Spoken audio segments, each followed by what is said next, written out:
por la invitación. Siempre es un placer trabajar sobre estos temas. La verdad que tenemos poco tiempo porque justamente veníamos con las mesas un poquito atrasadas, así que no quiero aburrirlos con cosas que por ahí en este auditorio la mayoría de quienes estamos aquí seguramente conocemos. Ustedes deben saber que en nuestro equipo de investigación del CONICET venimos trabajando hace muchos años sobre esta cuestión. En el año 2009 presentamos uno de los primeros trabajos sobre el impacto de la asignación por hijo en Argentina y a partir de allí hemos ido complementando estos trabajos de investigación con otros estudios de efectos de evaluación de impacto ex ante y ex post. Y aunque vamos a hacer, o voy a intentar hacer una pequeña exposición breve de alguna de esos resultados, bueno, hoy a la mañana ustedes vieron la presentación de un hermoso libro, uno de los coautoras tenemos aquí en la mesa, que tiene una revisión muy interesante de muchas de estas cosas, una encuesta propia, entrevistas, así que algunas cuestiones por ahí ya van a ser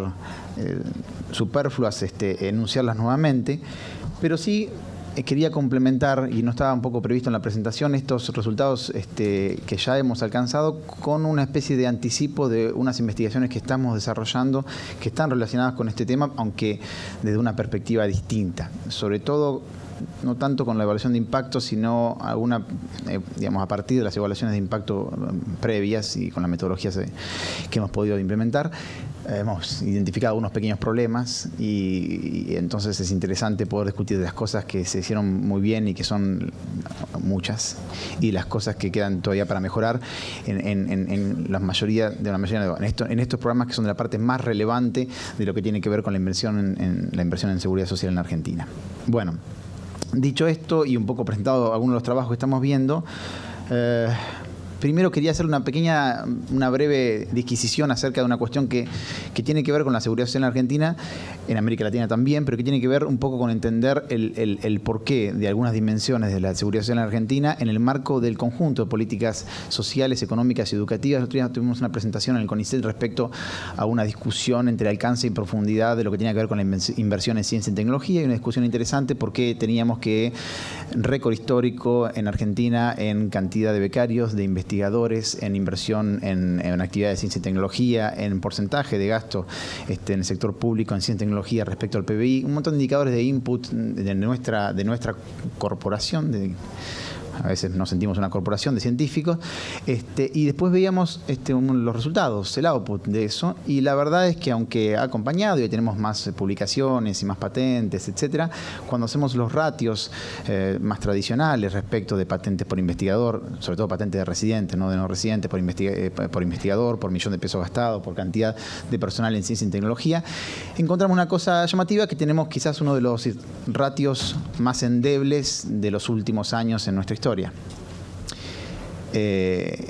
Y a partir de eso y algunas discusiones que hemos tenido también, yo recuerdo un momento cuando trabajamos en algunas investigaciones, incluso colaborando con el ANSES,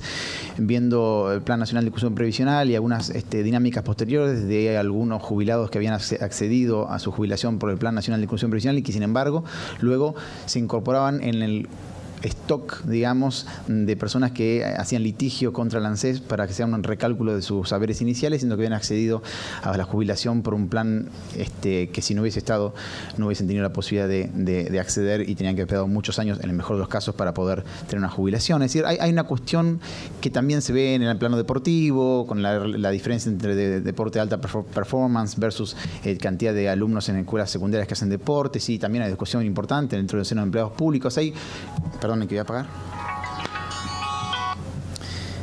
En general, esta discusión es bastante relevante y uno podría, si tiene un factor común, es una discusión entre alcance y profundidad, en general, de las políticas públicas.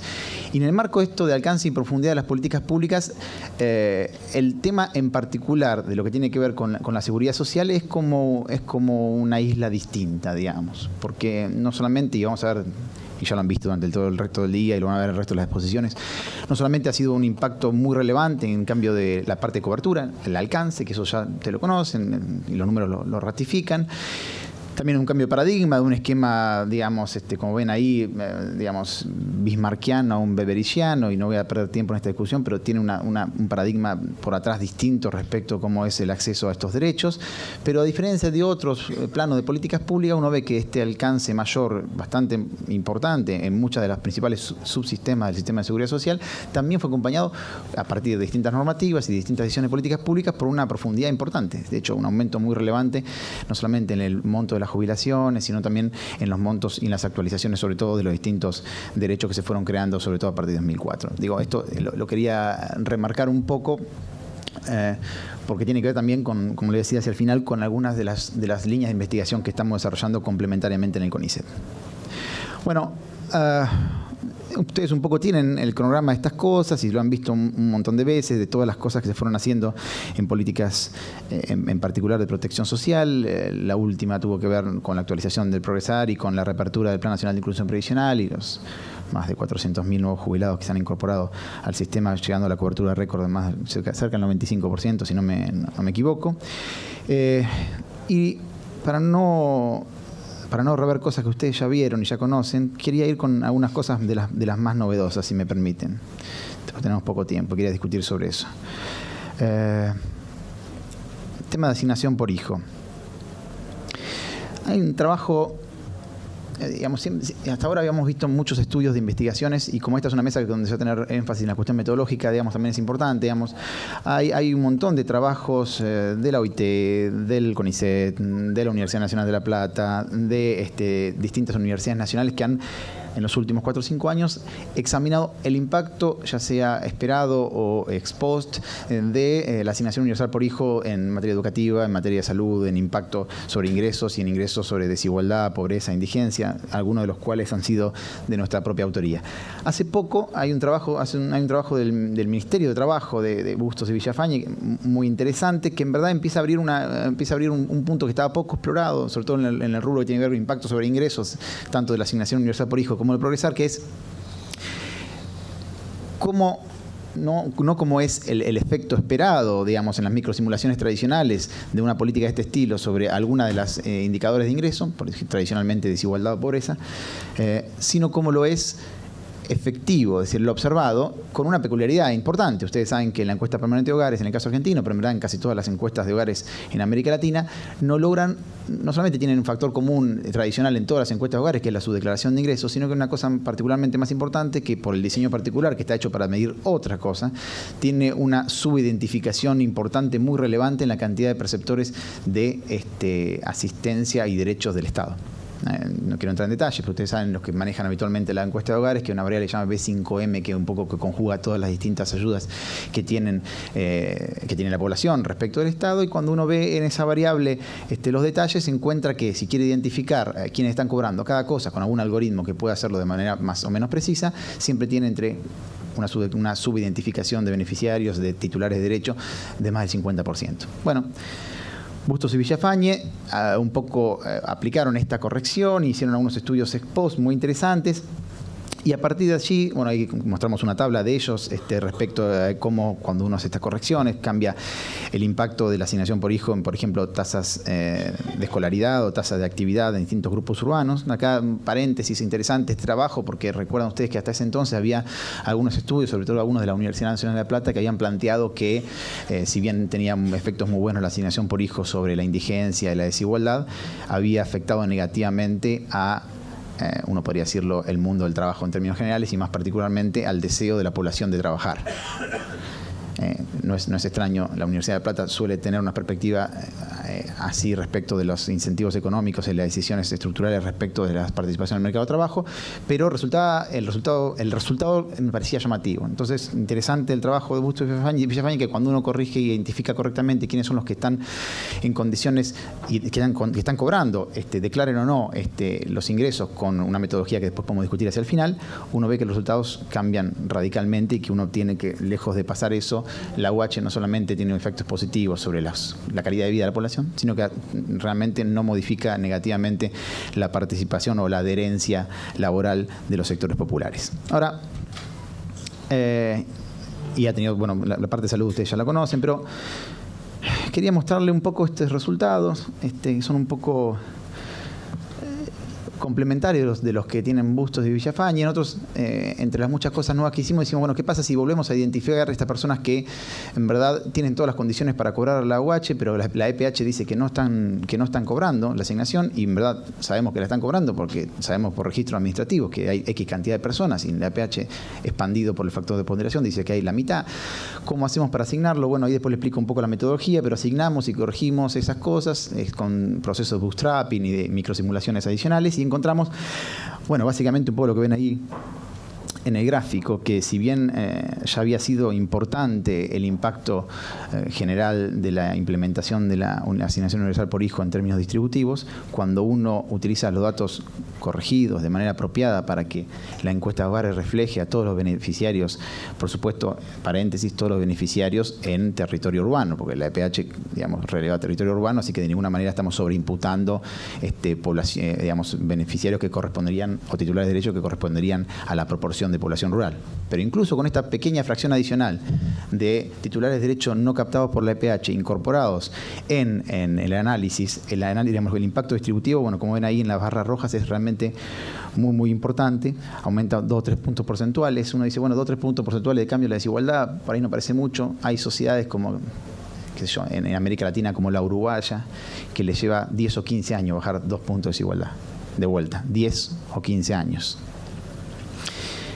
No así habitualmente, no así por suerte en lo que se haya dado a llamar en América Latina el eje del mal de Ecuador, Venezuela, Argentina, Bolivia, donde la dinámica distributiva ha cambiado mucho más intensamente y esos números por ahí no parecen tan relevantes, pero para el resto del mundo, e incluso para el resto de América Latina, para muchos países de América Latina,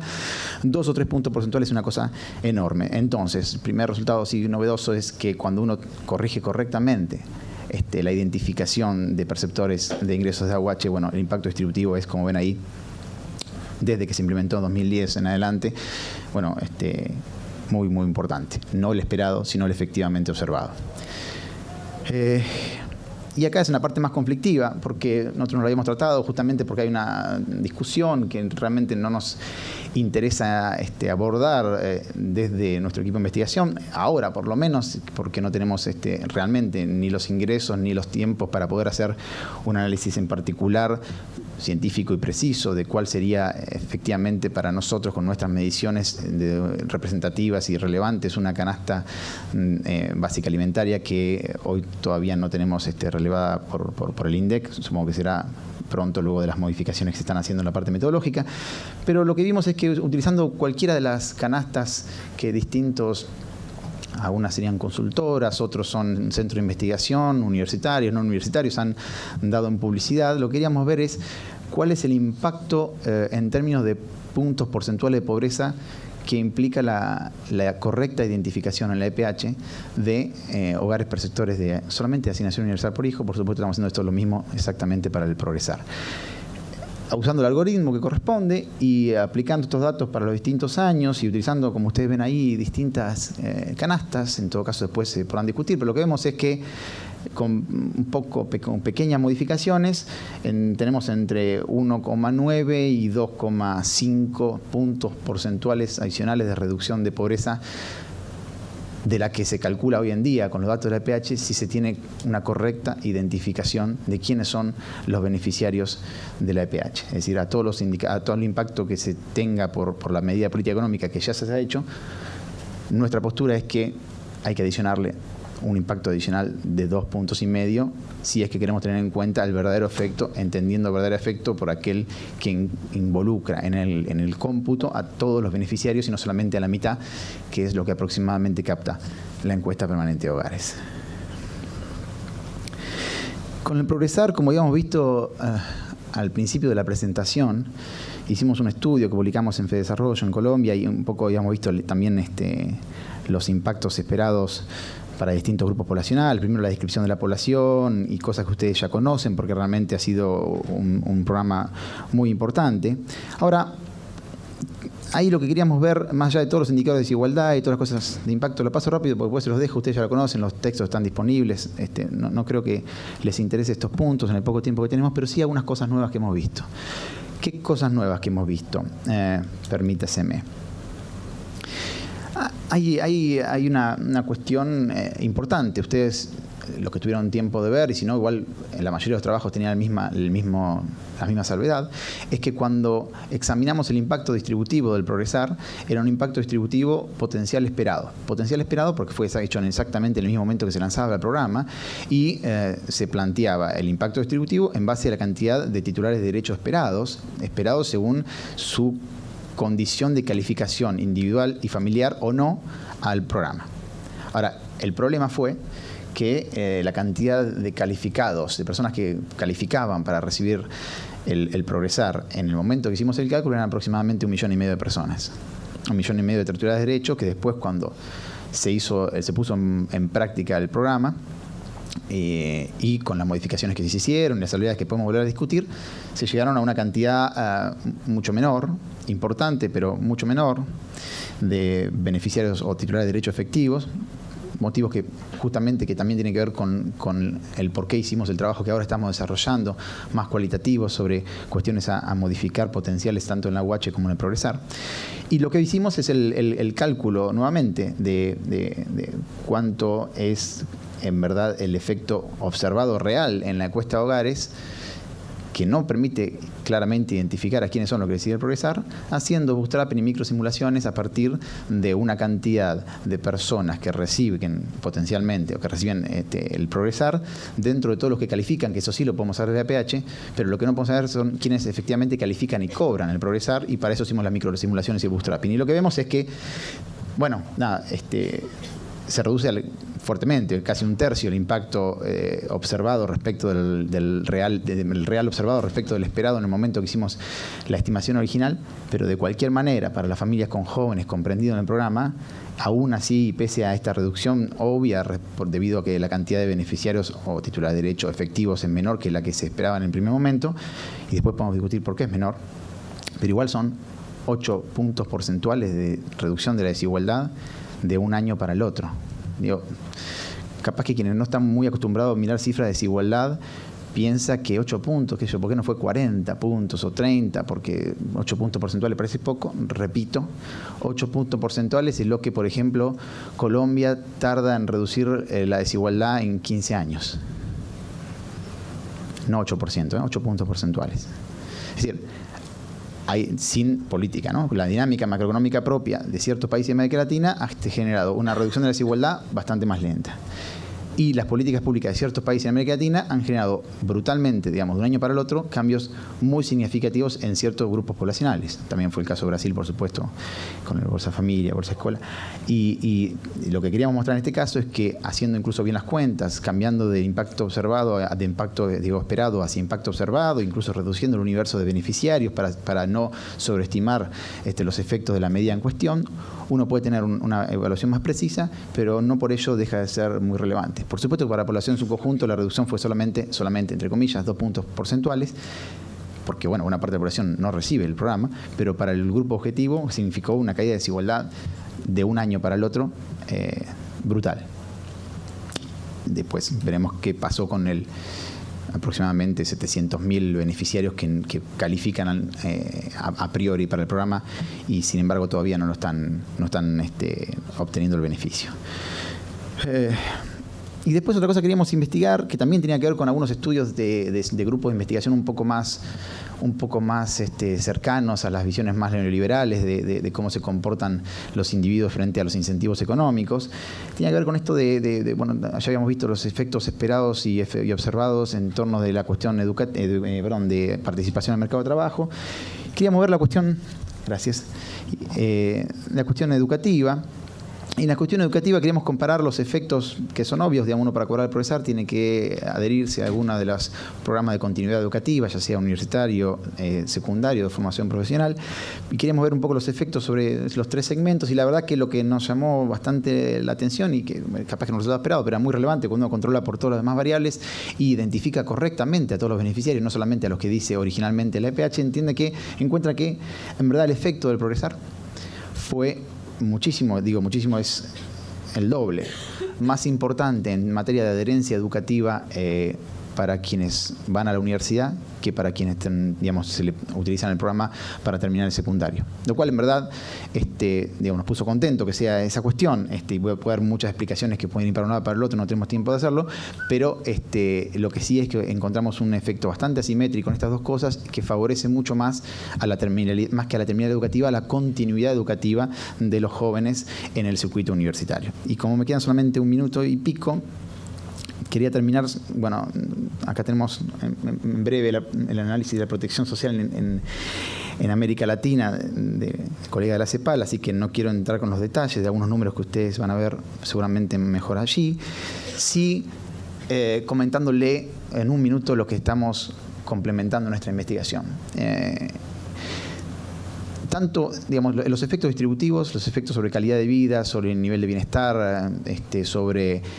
educación, sobre salud, han sido realmente impresionantes de estas 3 o 4 políticas que han cambiado el paradigma de la seguridad social en Argentina y que van en línea de muchas transformaciones que también se ven en América Latina. Nosotros estamos orgullosos de haber podido ser contemporáneos de esta transformación. Ahora, aún así, encontramos 2 cuestiones que ameritan un detalle importante. En primer lugar, el efecto en materia educativa, de adherencia educativa para jóvenes varones de entre 12 y 17 años no fue el esperado, no fue todo el esperado. Y ustedes van a ver en todos los estudios que ha sido importante y que ha aumentado la matrícula y que ha aumentado la terminalidad y se ha reducido la repitencia. Hay un montón de indicadores muy buenos, pero realmente, respecto a los números que nosotros manejamos al principio, no ha tenido todo el efecto buscado. Y lo mismo, no en el AUH, sino en el Progresar, para el caso de las jóvenes madres solteras con hijos, que nosotros pensando que el Progresar era el primer programa que tenía en su articulado un derecho complementario específico de las madres con hijos para que el Estado pueda colaborar en esto que puedan continuar en el sistema educativo, pero con hijos es muy complicado, así que el Estado se compromete a colaborar con Centro de Desarrollo Infantil y con la asistencia o la colaboración a la asistencia para el cuidado de los niños. Nosotros pensamos que el efecto, digamos, de que quienes iban a acercar, la cantidad de madres jóvenes con hijos a demandar el programa, dado la cantidad de potenciales beneficiarias que había identificadas en las encuestas de hogares, iba a ser bastante mayor y de hecho fue muy significativo, pero no fue el número esperado. En el marco de estas 2 cosas, entonces estamos lanzando con una investigación que ya está en campo, digamos, un poco más cualitativa para indagar en detalle estas 2 problemáticas, y de las primeras entrevistas que estamos viendo y estamos analizando en conjunto con algunos trabajos que habíamos hecho ya con personal calificado y efectores de distintas regiones del país, un poco nos surge que este trabajo cualitativo que estamos desarrollando tiene que complementarse con 2 aportes desde el CONICET en materia de discusión normativa. Y uno de ellos tiene que ver que es importante con el fútbol. ¿Y sí tiene que ver el fútbol? Tiene que ver una cosa importante, que hay una normativa, después si quieren discutimos más cosas, pero hay una normativa AFA interesante y que hemos discutido con varios sociólogos, tanto del CEIL, del CONICET, como del CITRA. La verdad que suena risa, pero es bastante más profundo de lo que parece, y tiene que ver con un poco los límites de los incentivos económicos a ciertas cosas. Y en verdad hay un tema para discutir, si puede ser bueno, importante no, es por qué no se aplica en las ligas de fútbol, amateur infantiles la misma normativa que tiene AFA para los clubes de fútbol para la liga infantil, que es que básicamente los chicos que no están concurriendo al colegio tienen, sobre todo los clubes que utilizan para sus campeonatos, chicos que no están yendo al sistema educativo, no digo que tengan sanciones, pero no tengan premios. Y en ese esquema, digamos, uno dice, ¿cuántos son? Son aproximadamente 400.000 jóvenes en esas condiciones, que en verdad de alguna forma normativa lo que queremos plantear es la necesidad de acompañar, como hemos visto, algunos incentivos económicos que son buenos, pero tienen sus límites frente a ciertas conductas del conjunto de la sociedad, con cuestiones extraeconómicas que puedan solucionarlo. Y respecto a la cuestión de las niñas que tienen hijos y que han decidido, no digo masivamente, pero sí con mucha cantidad, no concurrir al ANSES para solicitar el Progresar al cual tendrían derecho.